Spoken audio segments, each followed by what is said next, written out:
다음 주 월화수가 이게 방학입니까? 그럼 토요일 월화수 한 5일 정도 쉬시겠네요? 그러죠? 뭐, 그 다음 목금까지 쫙 안 나오면 뭐, 알아서 한 8, 9일 쉬시겠는데요?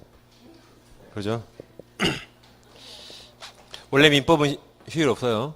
어차피 민법 쉬어봤자 또 보강해도 일요일날. 안 쉬는 게 좋습니다, 원래. 그리고 이제 휴가 때 혹시 여러분들이 한 5일 정도 되니까 내가 밀린 공부를 좀 공부를 해봐야겠다라고 혹시 거창하게 계획 세우신 분이 있을지 모르는데 이제 휴가 때 공부하셔야 돼요, 당연히. 공부하셔야 됩니다. 안 그러면 한 5일간 쉬시면 책 잡는데 2주일 더 걸려요. 공부하셔야 돼요. 하루에 1시간이라도. 그리고 이제 공부하시려면 제가 지금쯤 이제 인근의 도서관 여기 아니고 다른 데 돌아다 보면 오후 시간에 제가 한 번씩 가봐야 심심하면 그때는 이제 도서관 분들이 대부분 중개사 수험생들이에요. 공무원 수험생보다 중개사 수험생이 더 많아요. 특히 일요일날 이렇게 가보면 대부분 다 2차 공부하고 있거든요. 그래서 제가 도서관 한번 가보면 어떤 분이 계속 하루 종일 공포만 보고 있어요. 공포만. 그래서 저분이 1차 합격했나 보다 제 속으로 이제 모르니까 누군지. 근데 옆에 딱 또 살짝의 민법책하고 학개론책도 나 있어요. 와서 하루 종일 공포만 하고 있어요. 하루 종일. 제가 그분 딱 보면 답답해요. 가서 공법책 확 찢어버리고 싶어서. 확 찢어버리고 거기는 민법책을 딱 학개론책 올려놓고 싶어요. 그러니까 공부하실 때 2차 넘어가지 마세요. 특히 휴가 때는 1차 하세요. 1차. 2차는 수업 듣날 그날 해도 충분해요. 그날 한 걸로 부족하면 그대로 부족한 대로 공부하셔야 돼요. 그냥. 그렇지 않고 나는 하루 종일 공부만 해야겠다. 그러다가 1차 간대요.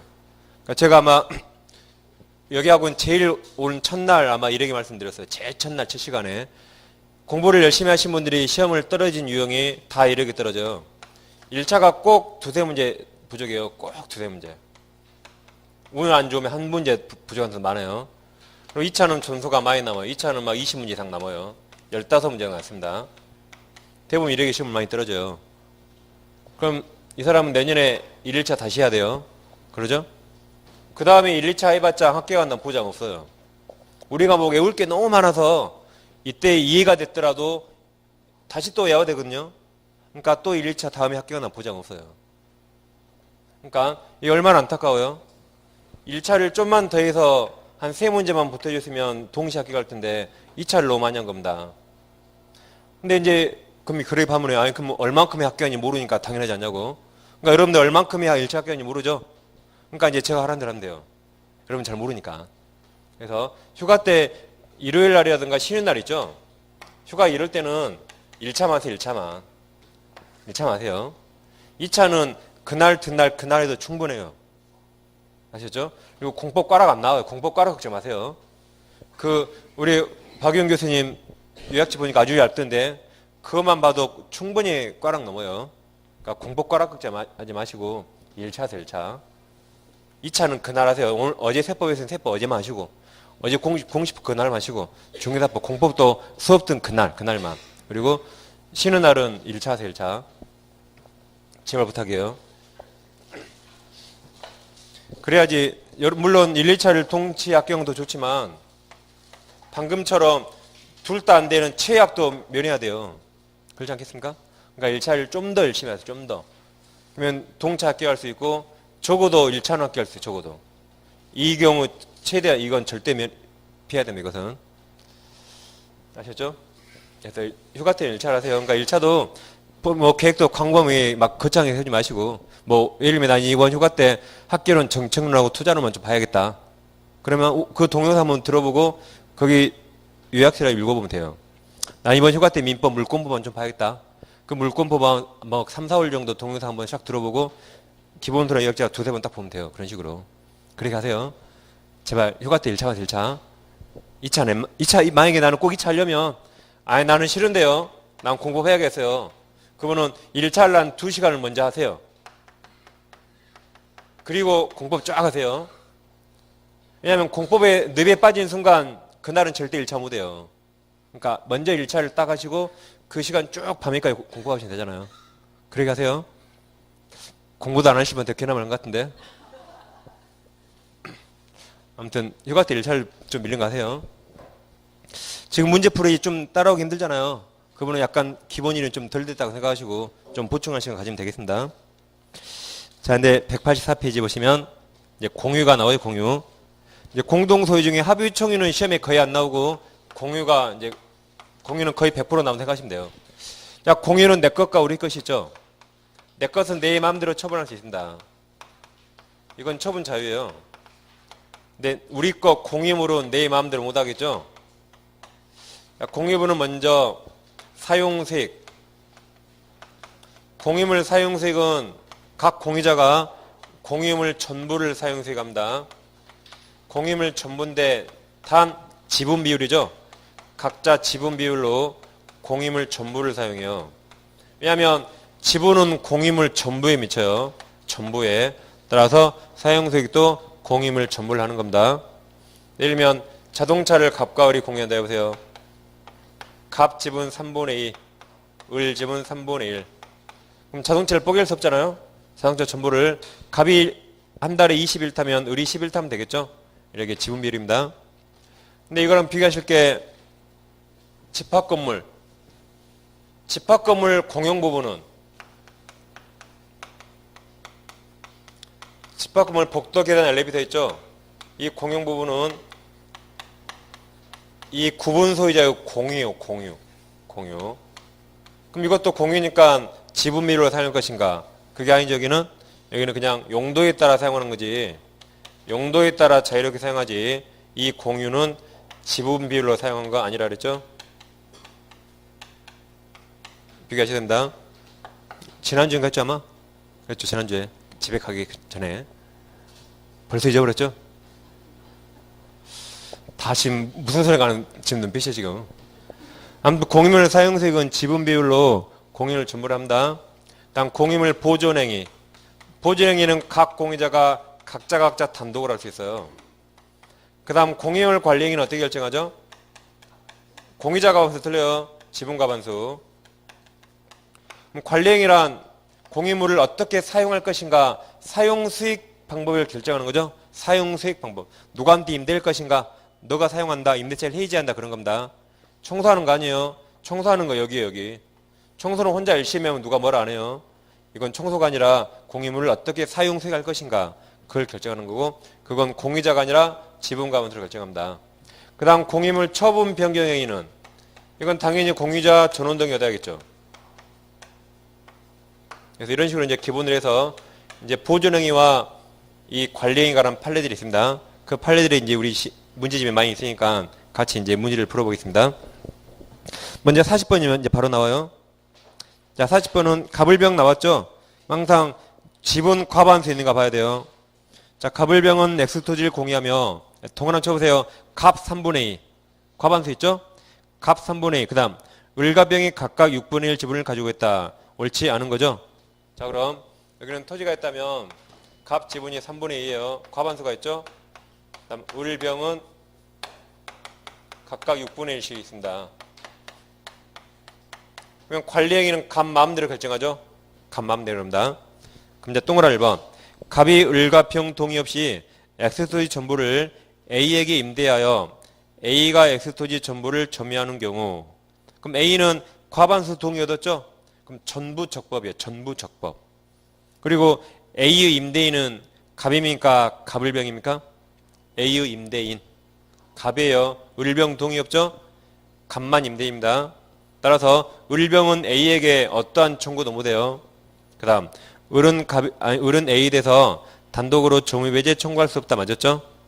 을과 병은 A에게 어떠한 주장도 못합니다. 2번 갑이 을병 동의 없이 X토지 전부를 A에게 임대해서 A가 X토지 전부를 점유하는 경우 A는 을과 병에게 그들 지분에 상응하는 임료상당 부당이득 반환 의무가 있다. 틀렸죠? 을병은 A한테 어떠한 권리도 없어요. 만약 임대료가 60만 원이라면 60만 원. A는 갑에게만 60만 원 주는 겁니다. 을병은 10만 원씩 청구 못해요. A가 갑에게 60만 원 주면 을병은 갑에게 10만 원씩 받는 겁니다. 을병은 A한테 어떠한 정도 못해요. 그래서 2번이 틀렸죠? 2번이 정답입니다. 자, 3번 갑이 을과 병 동의 없이 X토지 전부를 B에게 매도 또는 칩니다. 매도. 매매한 계약을 체결한 경우 그 계약 전부 유효입니까? 3분의 2 유효입니까? 전부예요. 전부유효. 이건 의무부담행위. 타인권리 매매도 전부유효죠. 하물며 지분 3분의 2나 있어요. 전부유효입니다. 그래서 그 계약은 무효가 되지 않는다. 맞았죠? 그럼 4번과 비교하세요. 자, 4번. 갑이 X토지 특정 부분을 C에게 매도하고 그 명의로 소유권 이전 등기까지 마친 경우 그 이전 등기는 갑 지분 범위 내에서만 유효죠. 왜냐하면 등기는 처분행위예요. 그럼 처분권이 있어야겠죠. 그럼 갑은 을병 동의 얻었단 말이 없죠. 그러면 그 등기는 갑 지분만큼만 유효입니다. 근데 3번은 의무부담행위라 전부 유효. 4번 등기는 처분권 있는 범위만큼만 유효. 두 개 비교하셔야 돼요. 자, 5번. 병이 갑을 협의 없이 X토지를 배타적으로 점유하고 있는 경우 그럼 그 점유는 병은 갑동이 없죠. 그럼 그 점유는 전부 불법입니까? 6분의 1 유효입니까? 병 지분 6분의 1이죠? 그럼 그 점유는 갑동이 없죠? 전부 불법입니까? 6분의 1 유효입니까? 예? 전부 불법이에요. 지분이 있다고 6분의 1만큼 마음대로 사용하는 거 아닙니다. 그럼 이런 말이 존재할 수가 없어요. 관리행위는 무조건, 사용수익은 무조건 지분과 반수. 그래서 을병이 여기 눈꽃만큼만 사용하려고 해도 무조건 갑동이 얻어야 돼요. 지분만큼 마음대로 사용하는 거 아닙니다. 따라서 이자는 갑동이 없죠? 그럼 전부 불법이에요. 전부 불법. 전부 불법입니다. 그래서 그 뒤에 을은 병에게 X토지 전부예요. 전부를 자기에게 인도할 것을 청구할 수 있죠. 왜냐하면 보존행위로서. 그래서 5번은 맞았습니다. 전부 불법입니다. 더 2번이 정답이죠. 다음 41번. 갑을병이 각각 5분의 3 나왔죠? 그럼 갑 5분의 3 동그라세요. 갑 5분의 3. 가원서 나왔으니까. 그 다음에 5분의 1, 5분의 1 지분으로 나대지 X를 공유하고 있다. 옳지 않은 거죠? 1번 갑은 다른 공유자 동의 없이 X토지의 건물을 신축할 수 있다. 틀렸죠? 건물 신축은 관리행위가 아니에요. 관리행위를 넘는 건 처분행위입니다. 따라서 을병 동의 전원동의 얻어야겠죠? 1번이 답입니다. 2번.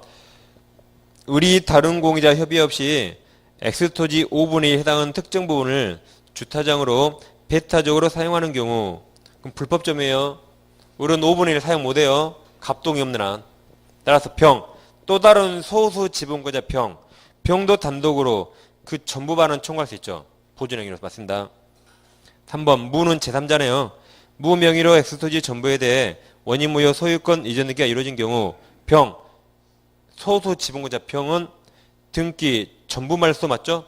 보존행위로서 제3자 무효 등기 전부 말소 청구할 수 있습니다. 보존행위로서. 4번. 갑이 그 공유지분 포기하거나 상속인 없이 사망한 경우 그럼 국가의 기속 틀리죠? 갑의 지분은 을과 병에게 각각 그 지분 비율대로 기록합니다. 5번. 갑이 기간 정함 없이 기간 정함 없네요. 무상으로 공유토지 전체를 사용하도록 누가 사용해요? 갑 혼자서 전부를 사용한대요. 갑을병이 합의한 경우 그 효력은 원칙적으로 지분 양수인이 갑을병 한 명에게 지분 돈 주고 산 사람이죠. 지분 매수인에게 미친다가 틀렸어요. 지금 뭐라고 합의지 얘들이? 갑을병이 갑이 이 전부를 무상으로 계속 사용한대요. 갑을병이 공인데 갑이 공짜로 이걸 계속 사용한대요.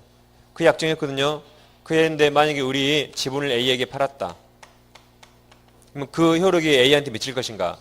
대법원은 우리 A가 이들의 약정을 알고 샀다는 등 특별한 사정이 없는 한 이것은 A에게 미치지 않는다 그랬어요. 왜냐하면 갑이 무상으로 다 사용하면 A가 지분을 살 의미가 없거든요. 그래서 A가 그 특약을 알고 샀다는 등 특별한 사정이 없는 한 그 특약은 A에게 너무 과하니까 안 미친다가 팔립니다. 그래서 5번은 우리 시험에는 나온 적 없으니까 참고로 하시면 되겠어요. 그래서 이건 정답이 1번과 5번 두 개입니다. 1번과 5번 두 개요. 그 다음 42번 보겠습니다. 공유설명 옳지 않은 거죠? 1번 공유물을 처분하고 변경하는 때 공유자 준원동이 얻어야겠죠? 2번 제3자가 공유물에 대해서 침해한 때 각 공유자는 단독으로 공유물 전부 맞죠? 전부에 대한 방해 제거 청구할 수 있다가 보존행위로서 소수 지분권자도 각자 단독으로 전부를 방해제거 청구할 수 있습니다. 3번은 이런 거죠. 여기를 갑과 을이 공유했어요. 지분 2분의 1씩.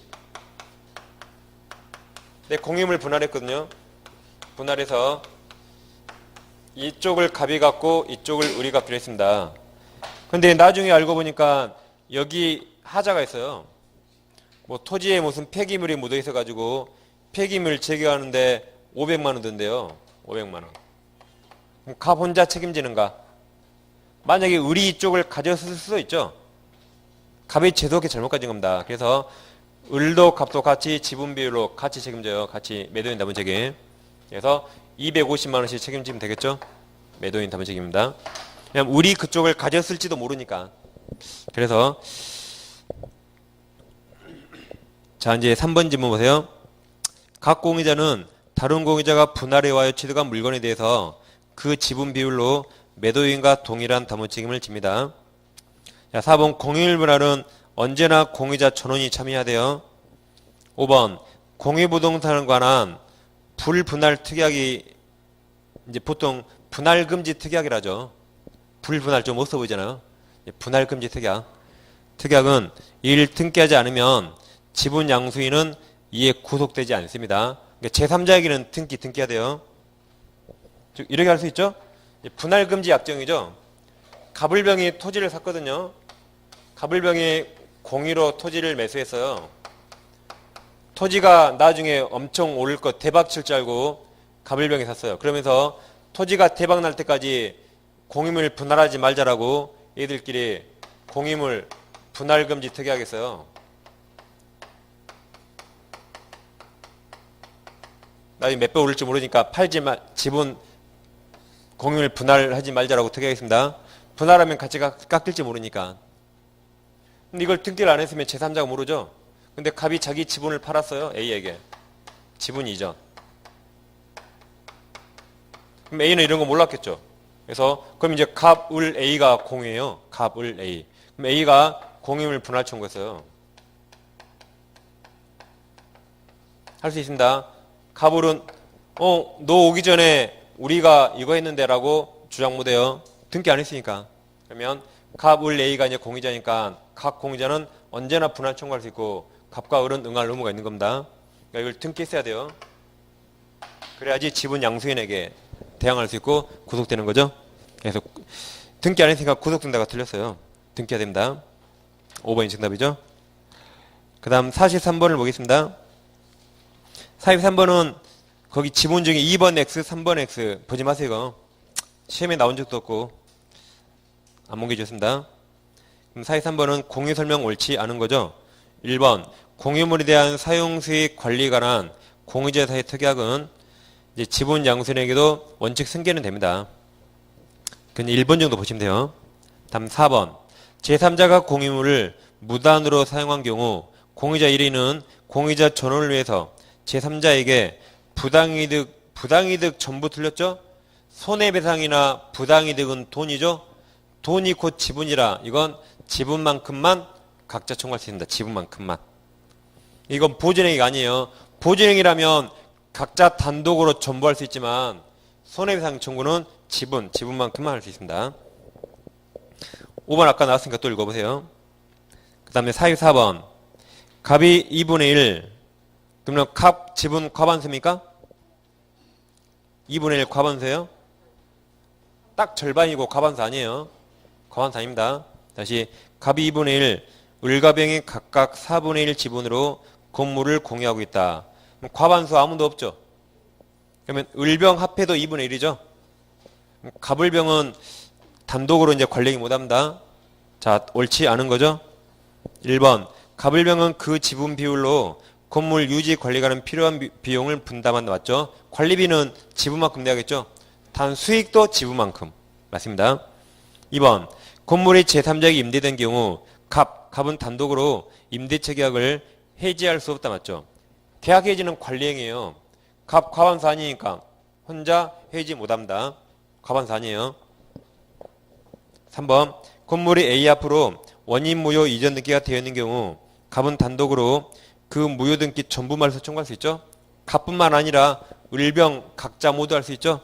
제3자에게 무효 등기가 있으니까 보증행위로서 갑을병 각자 다 할 수 있습니다. 4번 을 지분이 비앞으로 원인 무효 이전 등기가 된 경우 그럼 을 지분하고 그 다음 갑하고 아무 상관없어요. 지분이니까 갑은 단독으로 그 무효 등기 말소를 청구할 수 없다. 맞습니다. 즉 을 지분에 대해서 갑은 보증행위라고 말씀 청구 못해요. 보증행위는 공유물로 하는 거지 지분이 아니에요. 그래서 갑 지분, 을 지분 아무 상관없어요. 그래서 갑이 나설 수 없습니다. 그래서 이 맞는 말이에요. 이거 4번은 맞습니다. 이게 무효 등기 말소 청구가 보증행위라면 할 수 있어요. 근데 보증행위 아닙니다. 보증행위는 지분에 대해서 한 게 아니라 뭐에 대해서 한다? 공유 물건을 보증행위 하는 거지 남 지분 보증행위 아니에요. 상관없어요. 나하고. 그래서 4번 맞았고 5번이 정답인데 5번 몰라도 돼요. 5번 제가 수업 시간에 한 번도 안 했던 거고 몰라도 됩니다. 5번은 그냥 지워버리세요. 시험에 나온 적도 없고 안 중요합니다. 그래서 1, 2, 3, 4를 그렇게 보시면 되겠어요. 그 다음 넘겨보시면 이제 48번 한번 보세요. 48번. 자, 48번 공동소유 설명 옳은 거죠? 1번 부동산에 관하여 과반수 지분을 가진 자는 다른 공유자 협의가 없더라도 공유물 관리 관한 사항은 단독으로 결정할 수 있습니다. 1번이 바로 맞았죠? 다음 2번 공유물 분할 방법으로 공유물을 공유자 중 1인이 단독 소유로 하는 것은 이걸 가격 배상이라죠. 즉 한 명이 다 갖고 나머지는 돈 주고 내보내면 되겠죠. 가격 배상은 허용됩니다. 허용되지 않는다. 틀렸죠? 허용돼요. 자, 3번 공유물에 대한 소수 지분권자는 그 공유물 일부분을 배타적으로 소유하는 다른 소수 지분권자를 상대로 자신에게 공유물 반환할 것을 청구할 수 있다죠. 있다.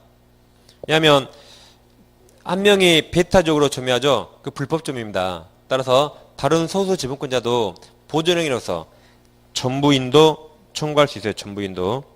그래서 맞습니다. 전부인도 청구할 수 있어요. 그래서 거기다가 그 지문에 41번에 동그라미 2번 써놓으면 돼요. 41번에 동그라미 2번. 그 41번에 동그라미 2번하고 똑같아요. 그 41번에 동그라미 2번도 을이 과반수 동의 없이 혼자 특정 부분을 배타해서 사용하죠. 그럼 또 다른 소수 지분권자 병도 전부인도 청구할 수 있다 그랬죠. 보존행위로서. 그래서 41번의 2번과 지금 보신 48번의 3번 똑같은 말입니다. 사례를 바꾼 거예요. 다시 48번의 4번. 합의자가 사망한 경우 다른 특별한 약정이 없는 한 그 상속인이 합의 지분을 상속한다. 틀렸죠? 합의는 원칙 상속 없어요. 특약이 있어야 예외적 가능합니다. 다음 5번은 그냥 참고로 보시면 돼요. 참고로. 법인 아닌 사단은 실질을 가진 교회가 사실상 분열된 경우 교회 재산은 분열된 각 교회 구성원들에게 총유주해서 거기 분열된 각 교회 구성원 그게 틀렸어요. 분열해서 누가 탈퇴해 나갔다면 탈퇴해 나간 사람은 권리가 없고 잔존 교인에게만 총유적 규정입니다. 탈퇴해 나간 사람 필요 없고 잔존 교인들이에요. 잔존 교인들. 그냥 참고로 보면 됩니다. 5번은 부동산 관계 없으니까. 그래서 1, 2, 3, 4를 보시면 되겠어요. 그러니까 이제 가끔 문제집에 우리 시험 범위와 좀 무관한 것들이 있는데 실제 시험에도 우리 시험 범위 아닌 게 나와요. 한두 지문씩. 그러면은 정답과 상관없으니까 그냥 넘어가시면 돼요. 거기 막 얽매이면 안 됩니다. 절대. 그 다음 이제 49번부터 49번이 이제 공유물 분할입니다. 자, 공유물 분할은 각 공유자가 언제나 자유롭게 청구할 수 있어요. 그럼 다른 사람은 무조건 분할에 응할 의무가 있습니다. 따라서 분할을 원치 않으면 분할금지 특약을 해야 돼요. 분할금지 특약하지 않는 한 원칙적으로 각 공유자는 언제든지 분할 청구할 수 있고 나머지는 응할 의무가 있는 겁니다. 그럼 공유물 분할은 언제나 전원 참여해야 돼요. 한 명이라도 빠진 분할은 그 분할 무효입니다. 언제나 전원 참여. 자, 그럼 분할하는 방법은 먼저 협의 분할의 원칙이죠. 협의 분할은 크게 세 가지가 있습니다. 물건을 쪼갤 수 있죠. 현물 분할할 수 있고 그 다음 공유물을 제3자에게 처분한 돈을 나눠갈 수 있죠. 처분한 돈으로 돈을 나눠갈 수 있어요. 대금 분할할 수 있고 한 명이 다 갖고 나머지는 돈 주고 내보낼 수 있겠죠? 이렇게 가격 배상할 수 있다. 그럼 셋 중에 뭐가 원칙입니까? 예? 원칙 없어요. 그냥 협의하는 게 원칙입니다. 일회계 처가면 그게 원칙이에요. 일회계 처가면 그게 원칙. 원칙 없어요, 여기는. 협의가 원칙. 다 이제 협의가 성립되지 않으면 그때 법원에 가겠죠? 그게 재판상 분할이고 이게 우리 시험범의 유일한 형성 판결입니다. 그럼 재판상 분할할 때가 현물 분할의 원칙이에요. 이때 현물 분할의 원칙입니다. 단 현물로 분할할 수 없거나 분할로 가액이 현존이 감소되면 그때는 경매로해서 대금 분할할 수가 있어요. 그래서 법에는 여기까지 써 있습니다. 근데 대법원이 재판상 분할할 때도 당연히 가격 배상도 당연히 할 수 있다 그래서요. 어떻게든 분할만 해주면 되겠죠. 자, 그럼 협의 분할할 때 현물 분할하면 186조예요. 법률행위. 그래서 분할 등기 시부터 분할 효력이 발생합니다. 근데 아까 이건 형성 판결이죠. 형성 판결. 그러죠? 그럼 이때는 판결 확정 시 등기는 나중에 돼요. 분할 등기는 나중에 하고 판결 확정 시부터 분할 효력이 발생하는 거죠. 따라서 둘 다 소급이 없어요. 다 소급이 없습니다. 언제부터 분할 효력 발생해요? 여기는 분할 등기 시, 여기는 판결 확정 시. 그런 거지 소급이 없습니다. 소급표.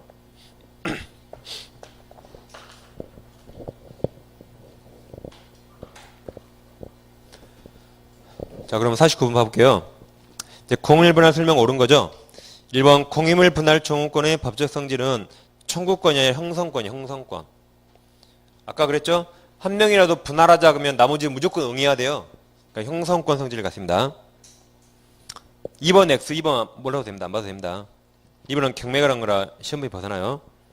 3번 구분 소유가 불가능한 건물을 재판상 분할하는 경우 경매에 의한 대금 분할 이외에 가격 배상에 의한 분할 방법은 허용된다요. 판례가 허용합니다. 이거 가격 배상. 즉 아파트 한 채를 쪼갤 수 없죠.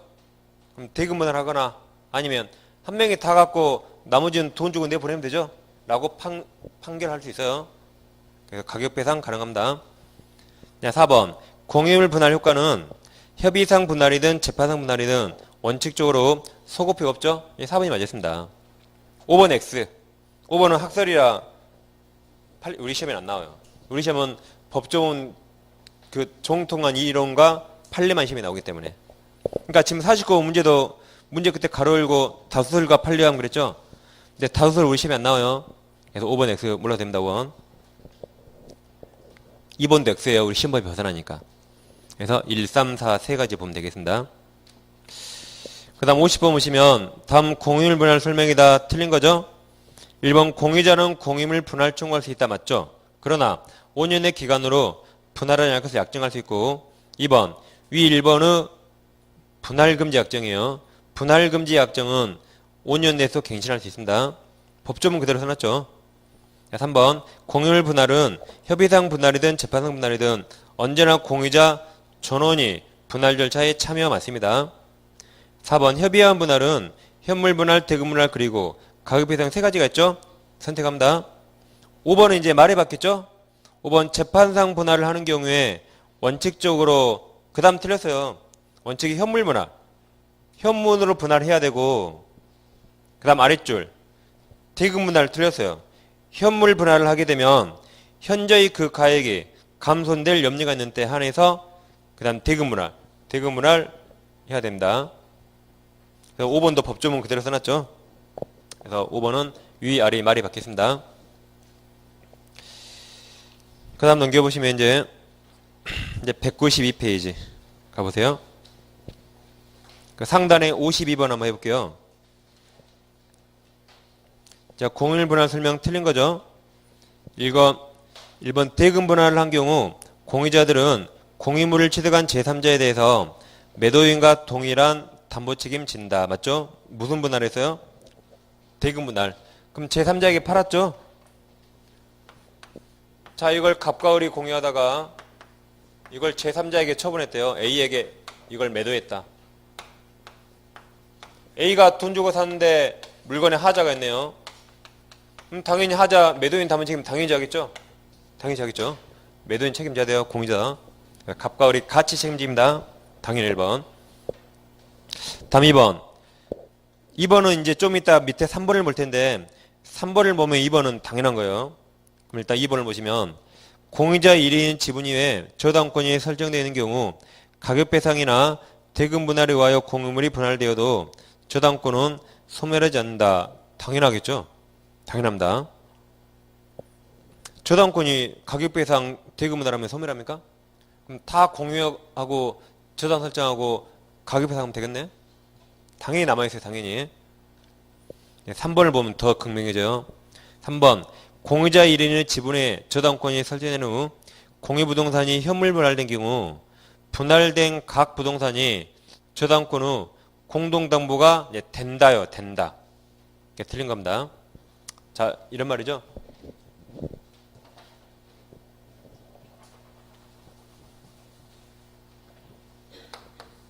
갑과 을이 지분 2분의 1씩 공유한다 해보세요. 2분의 1씩 공유하는데 갑이 자기 지분을 담보로 K에게 돈 빌리면서 K 앞으로 저당권을 설정해 줬어요. 저당권은 갑 지분에만 미치는 거죠. 이 상태에서 갑을이 공유물 분할했습니다. 갑이 이만큼 갖고 을이 이만큼 가졌어요. 그럼 이 저당권은 갑이 취득한 부분에만 집중됩니까? 그렇지 않죠. 만약에 갑이 취득한 부분에만 저당권이 집중된다고 가정하면 갑과 을이 짜고 갑이 이만큼만 가져요. 을이 나머지 다 갖고. 그럼 저당권 여기만 따라오면 되겠어요? 안 되겠죠. 이렇게 분할해도 각 부분에 저당권이 이렇게 다 미칩니다. 이렇게. 그 말은 갑토지와 을토지가 공동담보 역할을 하는 거죠. 그래서 공동담보 된다요. 된다. 따라서 이렇게 지분에 있는 저당권은 현물 분할해도 다 저당권이 미치죠. 그러죠? 다 미쳐요. 3번은 틀렸고 그럼 2번은 당연합니다. 2번은 공유자 1인 지분 위에 저당권이 있었죠. 그럼 가격 배상을 하든 대금 분할을 하든 저당권 남아있어야겠죠.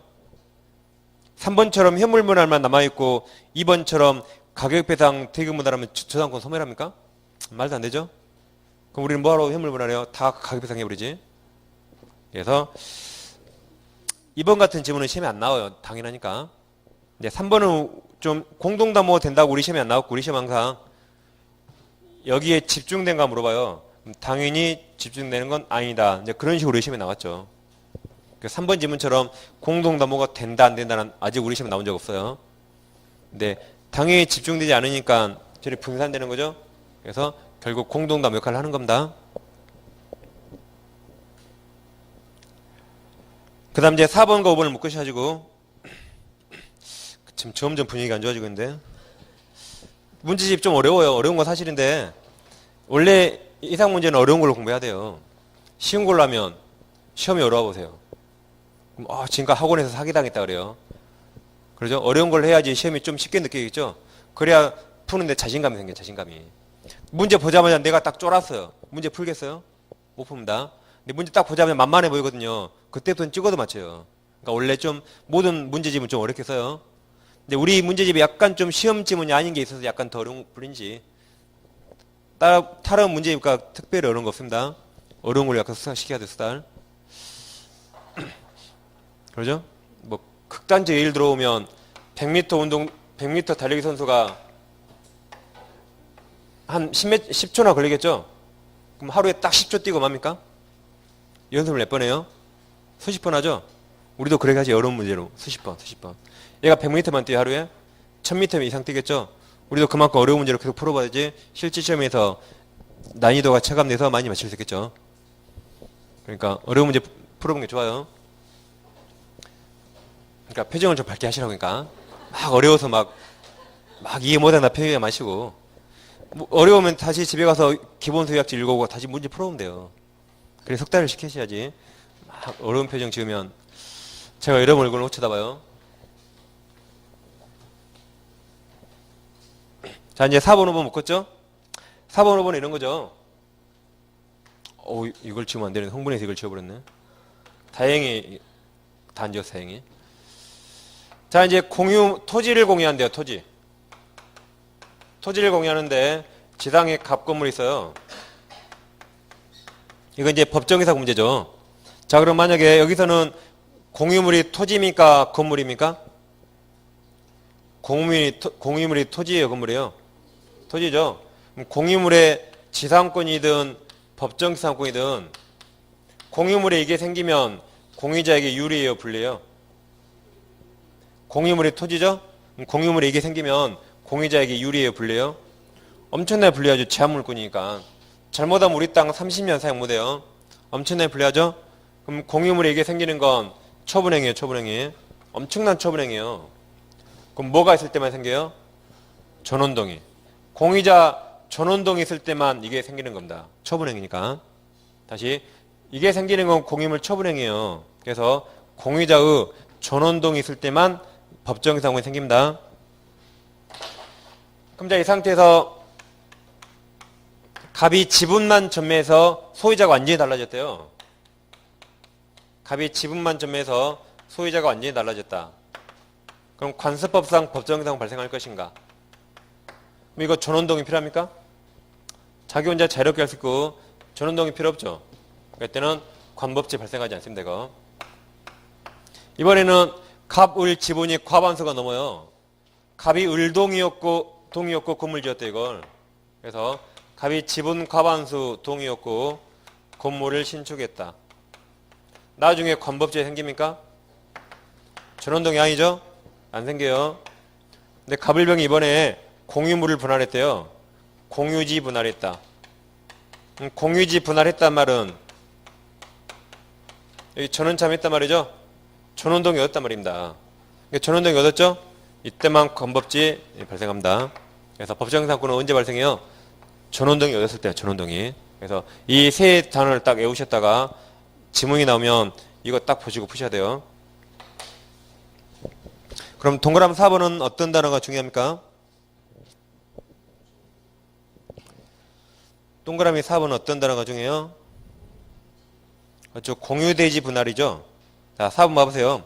공유자 중 1인 또는 수인 소유 건물이 있는 동그라미 쳐보세요. 공유대지를 분할. 대지가 공유치 똑같죠? 이 공유대지예요. 공유지나 공유토지 똑같죠? 공유대지. 그럼 공유지 분할했죠? 그럼 제일 끝에 그냥 치대간다 맞아요. 그냥 치대간다. 5번은 토지 공유자 중 1인이 공유토지에 건물을 세우겠다가 토지 그 다음 동그라미 쳐보세요. 지분만 전매 동그라미. 그럼 전원동이 없죠? 제일 끝에 부정된다 맞아요. 그냥 이렇게 이 세 단어를 딱 기억했다가 그대로 풀이 안 헷갈립니다. 그래서 이것은 그 3번이 정답이었죠? 3번. 자 이제 지금까지 소유권 맞췄고 이제 지상권으로 가보겠습니다. 이제 194페이지 가보세요. 이제 좀 쉬워지니까 좀 표정 관리 좀 하셔야 돼 이제 좀 쉬워졌어 이제.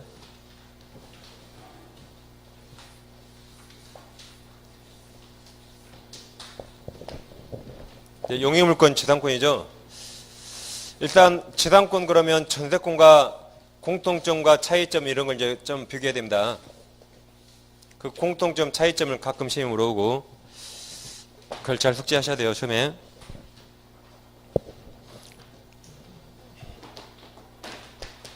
자 그럼 전세권자와 지상권자 얘들은 다 물권자죠. 다 물권자입니다. 그래서 이자들이 목적물을 직접 유지 수선해야 돼요. 그래서 목적물 유지 수선 의무가 설정자가 아니라 이 빌린 자들 지상권자 전세권자에게 있습니다. 그럼 유지 수선에 든 돈이 필요비예요. 그래서 이자들은 필요비를 지출했더라도 필요비 달라고 소유자에게 필요비 청구 못합니다. 작년에 전세권 시험에 나왔죠. 그래서 전세권 나오고 필요비 나면 필요를 딱 끝해야 돼요. 필요비 청구한다라고. 단 유익비는 청구할 수 있죠. 이게 차이점이고, 그 다음 전세권 물권이죠. 재산권 물권이라 자유롭게 양도 가능하고 상속도 자유롭게 됩니다. 다음 지상권도 물권이고 재산권이죠. 그러니까 당연히 돈 받고 팔 수 있어요. 그리고 상속도 됩니다. 상속. 이게 다 원칙이에요. 근데 전세권을 양도하지 말자고 양도금지 특약했다면 이건 양도금지 특약할 수 있다고 법에 써 있어요. 그러니까 이 특약 유효라 이때는 양도할 수 없습니다. 이런 특약이 없는 한 양도하는 거죠. 근데 지상권은 양도금지 특약 무효예요. 지상권은 절대적으로 양도가 보장돼요. 그래서 이 특약에도 무효이기 때문에 이 특약 했더라도 지상권은 자유롭게 양도할 수 있습니다. 그래서 이렇게 공통점, 차이점 이런 걸 일단 잘 비교되고 있습니다. 얘들이 이제 지문에 가끔 잘 나와요. 그럼 자 1번 문제부터 봐보겠습니다. 지상권 설명 틀린 거죠? 자, 동그란 1번 지상권자가 필요비 나면 딱 끝해야 돼요. 필요비 상환은 청구할 수 없으나 반대 특약이 없는 한 유익비 상환은 청구할 수 있습니다. 2번 견고한 건물 소유를 목적으로 하는 지상권의 존속기간은 약정이 없으면 30년 맞죠? 최단기간 30년, 15년, 5년 맞습니다. 3번 지상권의 존속기간을 영구 약정 가능하죠? 4번 지상권의 양도성은 원칙적으로 절대적으로 보장되며 소유자 의사에 반하여도 자유롭게 타인에게 양도할 수 있습니다. 맞죠? 이런 특약에도 무효라 자유롭게 양도할 수 있어요. 다음 5번은 채권 양도죠. 5번은 자 이런 판례입니다.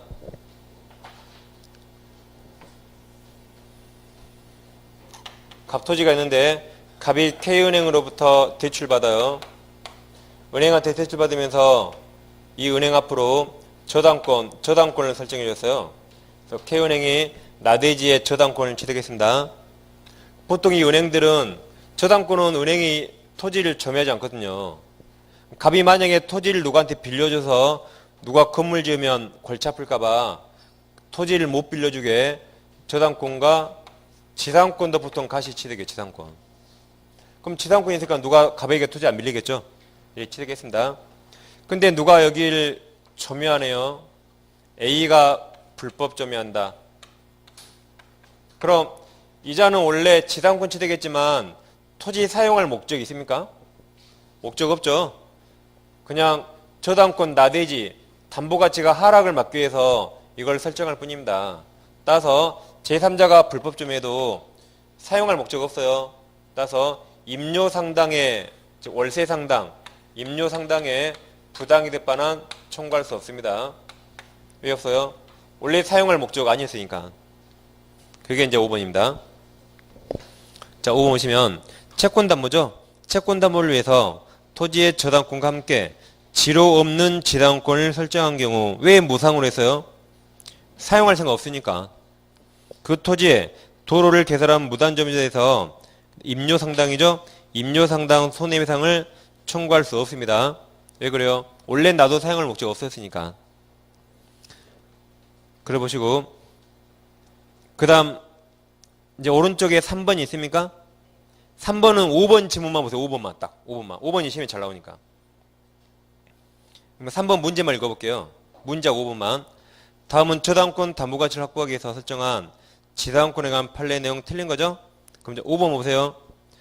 저당권 피담보 채권이 변제나 시효로 소멸하면 저당권도 소멸하죠. 그럼 지당권도 따라서 당연히 소멸합니다. 다시 갑이 돈을 다 갚았대요. 그럼 저당권 소멸하죠? 그럼 이 저당권 필요 없잖아요. 이 저당권 왜 설정했죠? 저당권 담보가치를 막기 위해서. 소멸하니까 당연히 따라 소멸해요. 이렇게. 그래서 그 5번만 기억하시면 돼요. 5번만. 그러니까 1번에 5번은 별로 안 중요해요. 사실상 3번에 5번이 훨씬 중요해요. 근데 3번은 다른 건 볼 필요 없으니까 뭐 5번만 딱 보세요. 5번만. 그래서 1번과 3번에 5번만 보시면 되겠어요.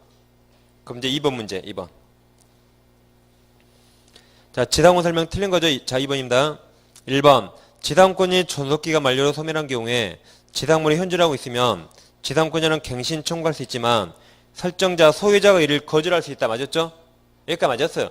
단 거절하면 지상권자는 매수 청구할 수 있죠? 아무튼 여기까지 맞았어요. 그 다음 2번. 법정계사권이 성립한 후, 그럼 성립했죠? 건물을 증개축 또는 신축한 경우에 법정계사권 인정 범위가 증개축, 신축한 건물에까지 확장이 틀렸죠? 확장. 그러니까 처음에 법지가 성립했죠? 건물을 다시 신축하면 신축한 건물이 아니라 구건물 기준으로 인정돼요. 구건물. 구건물이 목조 건물이었대요. 새로 지은 게 철근이다. 그러면 목조 건물 기준 15년짜리. 구건물 기준이지 신건물까지 확장되는 거 아닙니다. 그래서 2번은 확장 그게 틀렸어요. 인정 범위는 예를 들면 기간은 구건물 기준 구건물. 2번이 답입니다. 3번 당사자가 계약으로 지상권 존속기간을 약정하지 않아도 지상권 유약이 성립할 수 있다. 지상권 계약할 때 꼭 기간 정해야 됩니까? 안 정해야 되죠. 그래서 우리가 외웠잖아요. 이런 거 아예 딱 외웠어요. 어떤 기간 정해야 한다 그러면 무조건 틀렸다라고 외웠죠. 그냥 무조건 틀렸다 보시면 돼요. 뭐든지 기간 안 정하면 어떻게 할까 법에 다 써 있어요. 임대차도 기간 안 정하면 어떻게 할까 써 있어요. 주임파 상임부 다 써 있어요. 전세권, 지상권, 지역권 다 써 있어요. 기간 안 정하면 어떻게 할까 법에 다 써 있으니까 이런 거 무조건 틀린 겁니다. 아예 딱 외우세요. 그럼 청약할 때 승낙기간 정해야 한다 맞습니까? 청약할 때 승낙기간 정해야 한다. 틀렸어요. 뭔지 몰라도. 뭔지 몰라도 틀린 거예요. 근저당 설정할 때 결산기 정해야 한다. 틀려서요. 결산기 기간 안 정해도 돼요. 결산기 안 정해요. 근저당에서. 그러니까 등기법에서도 필요적 등기사항 아니죠. 결산기. 그래서 아예 딱 외우세요. 기간 정해야 한다고 무조건 틀렸더라고. 그러니까 이 3번 질문도 기간 안 정했죠. 그래도 유효입니다. 유효. 최단기간은 되죠. 최단기간. 다음 4번. 순목 소유를 목적으로 30년 기간 지상권을 설정한 당사자가 약정을 갱신한 경우 그 기간은 20년으로 약정할 수 없다. 그러죠? 갱신하면 또 30년. 최단이 또 30년이 돼요. 30년. 5번 무상도 가능하죠. 그래서 2번이 정답입니다.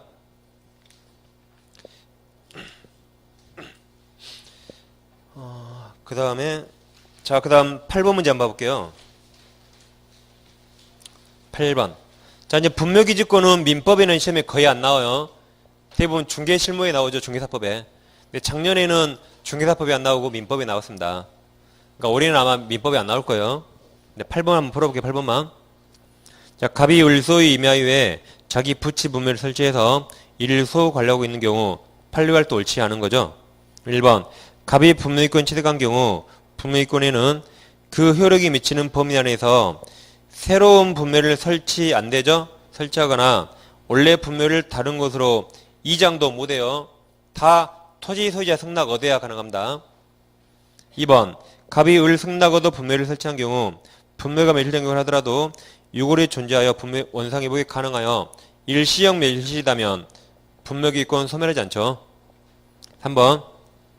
갑이 분묘기권을 취득한 경우 그 효력이 미친 범위 내라 하더라도 그 후 사망한 모친 합장을 위해서 쌍분이든 단분이든 다 안 돼요. 그러니까 시신이 하나가 더 들어오려면 무조건 토지 소유자 승낙, 토지 소유자. 시신 들어오려면 귀신이 2번 나오니까 안 돼요. 토지 승낙 얻어야 됩니다. 다음 4번은 이제 분묘기권 시효취득이죠. 자, 분묘기지권 시효취득이랑 이런 겁니다.